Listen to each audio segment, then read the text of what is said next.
So I know that now a lot of coaches know, you hear players say that coaches knew that they smoked weed or, whatever.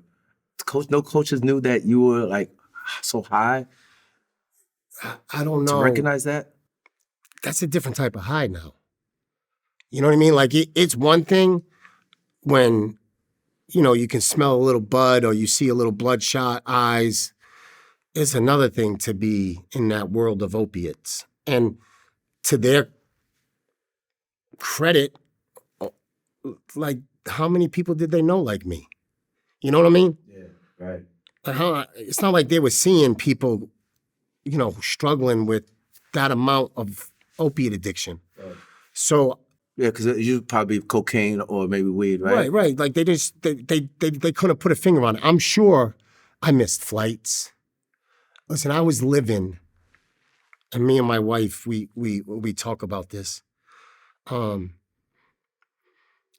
was playing for the Boston Celtics, living in the worst neighborhood in Fall River, Massachusetts. While playing for the Celtics? While playing for the Celtics, living in the worst neighborhood in Fall River. And I say worse, I don't want to offend anybody. It's just a tough neighborhood, man. You know what I mean? Like there's plenty of stuff going on around there. Yeah, because when you're in the league, you figure that you're supposed to be living in someplace real nice, right? Condo, house. I'm in a small apartment with my wife, with our children, living on the second floor with my in-laws. And, it was, you look back now and you're like, how did we not pick up on that? Yeah. How did we not get that? Like, especially with Len Bias, right? This is way before, Len Bias before that in Boston, figured that maybe they would be a little, and for them to even take you in, knowing that they had a Len Bias situation, right? Yeah. And then knowing that you still had your, issues. Yeah. I mean, listen, Dan Issel, I don't know if I would even be in the NBA if it wasn't for Dan Issel. And, Dan Issel, Hall of Famer, legend, general manager for the Nuggets. I had a personal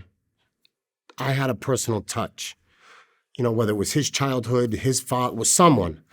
And he said, I'm going to give you a shot.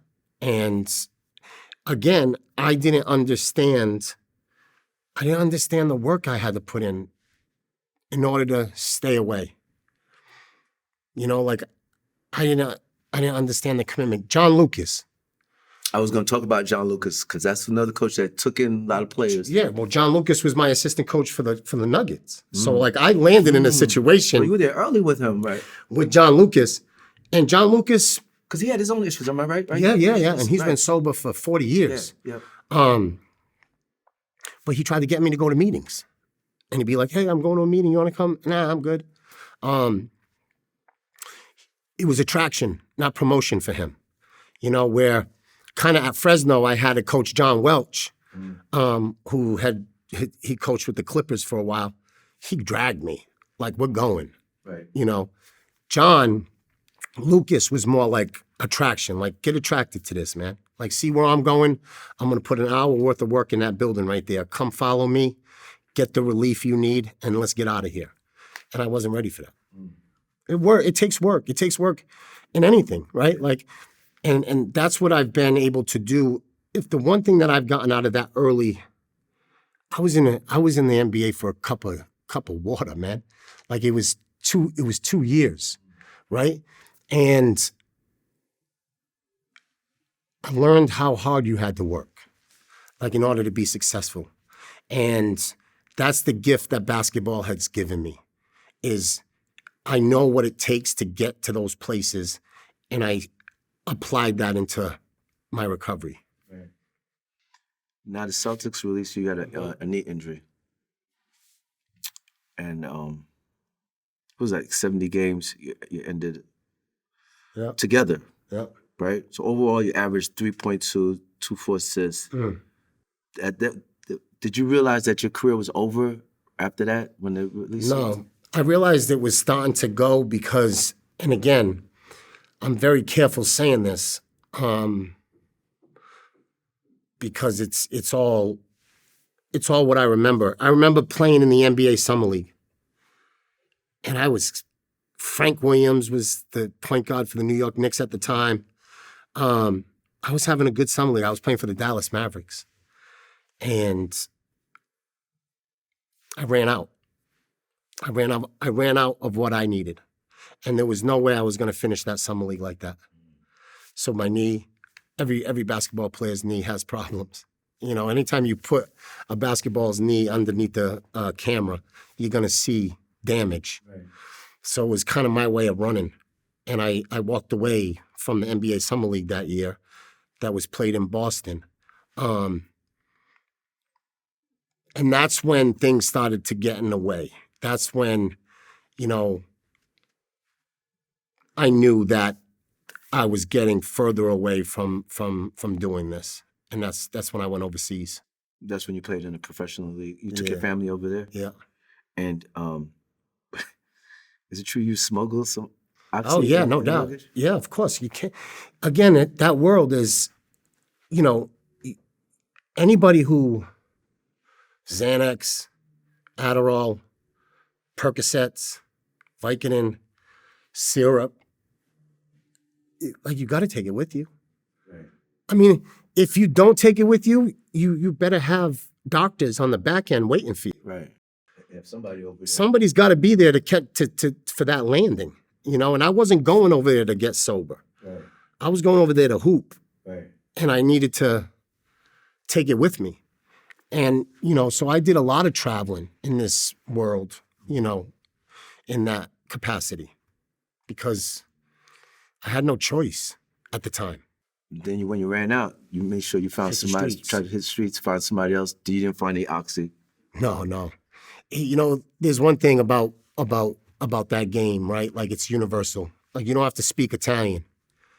You know, you don't have to speak Italian. It's the same language. Yeah, it's the same language. It's the same hustle. It's the same dudes. It's the same, you know, it's the look. And it's when I started getting introduced to heroin. That's when he brought the heroin to you. Yeah. How was heroin's? I mean, listen, they're all nasty. You know when I'm asking like how was that, but what? It sounds crazy question, right? How was that? There's levels. How was it like to now you get, because you're going to the next level now. Now you got to shoot up now. No. This time in the beginning of my heroin use is mostly snorting. Okay. Snorting. And I remember, people look at it as once you say heroin, it's like, I forget that you could actually. Yeah, you can snort it, you can cook it. It depends. That's right. Which kind you get. I mean, if you're on the West Coast, it's tar. You have to cook it. And, like, it's just So you never shot anything? You never? Oh, no, I shot it. You did? Oh, hell yeah. Yeah, no. I mean, while you were overseas now, after you snorted? I never shot when I was in foreign countries. I would just snort it or smoke it. Right. But when I was in the States, I always shot it. Okay, for the next 6 years, yeah, you spent up all your basketball earnings. It's managed to gone. Everything is gone. What are you doing now? I'm a street junkie, man. I walk up and down, you know, the streets in my hometown. So you just straight left your family? No, they were there. They were there. But that's where I was living. I was living in a town that, you know, heroin's not hustled. So I had to go every day to where I could get it. And, you know, there's no shame in it. You know, like it gets to the point where it's either collecting cans, smoking poke outs, taking cigarettes out of ashtrays, you know, bouncing checks and stealing from people. That was a luxury. You're taking from your kids. Everybody. You know, sadly, you know, whoever I could. You know what would you tell your kids at this moment? You're selling their PlayStation. They were too young to know that. Yeah, they were too young. They were too young to really feel that type of pain. But it was, you know, you hurt the people that love you, man, and those typically are the people that you take from.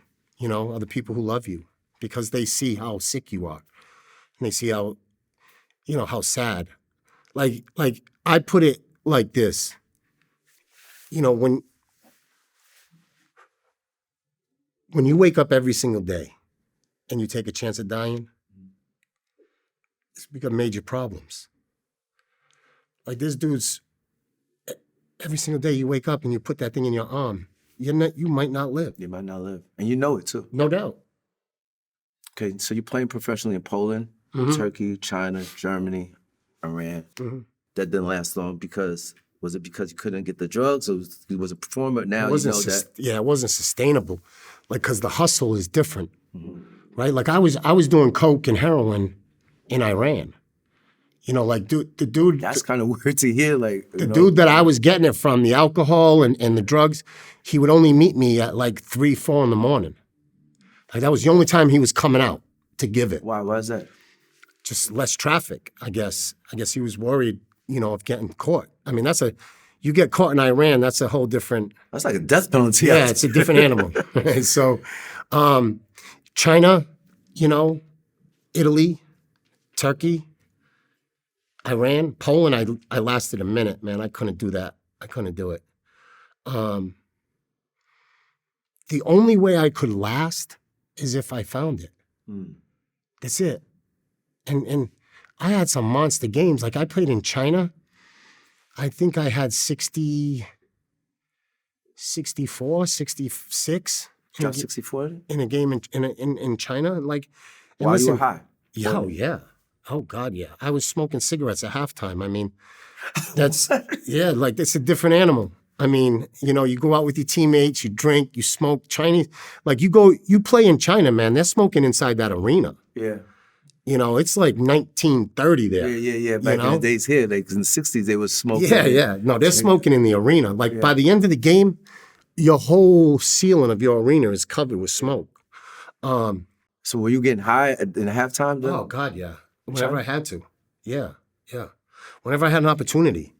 And obviously it depends, right? It depends how your body's responding. Yeah. If my body was feeling okay, no, I'm not going to mess with that. But if I felt that I needed it, absolutely. How did you end up in Bismarck, North Dakota? Oh, brutal. It was so bad, man. Like it was one of the toughest times of my life. I went out there and it was an opportunity. Like that was a real opportunity. And I wasn't. I was just faking it. What made you go there though? CBA. Like it was get out there, sign a contract, get back in front of the NBA scouts, maybe grab a couple of 10-day contracts, see what you can do. Right.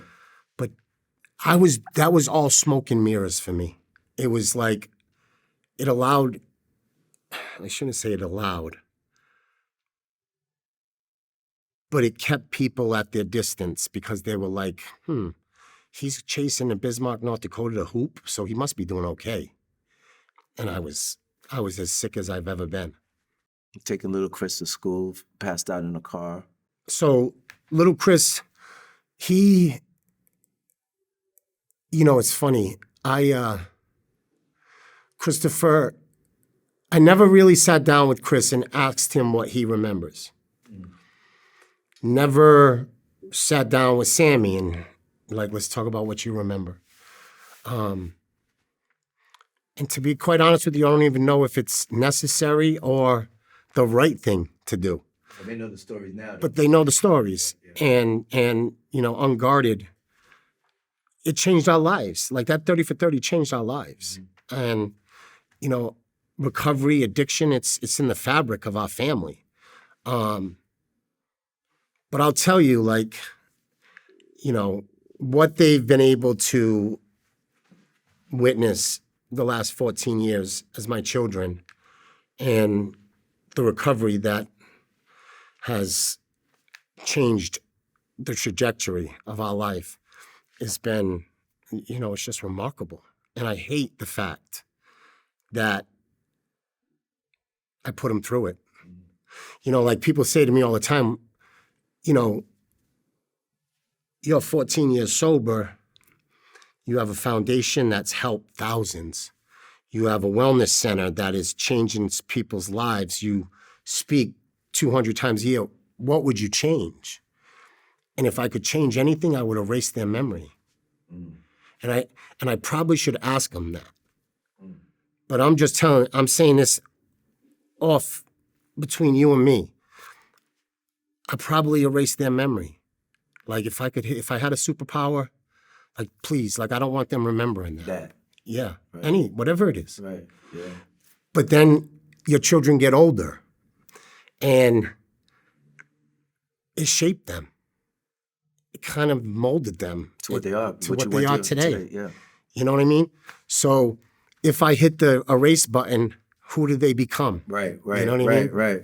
Who do you become now? No doubt. Do you help out 1,000 people now? Yeah, no doubt. Thousands of people now? Yeah. Might not, right? Absolutely.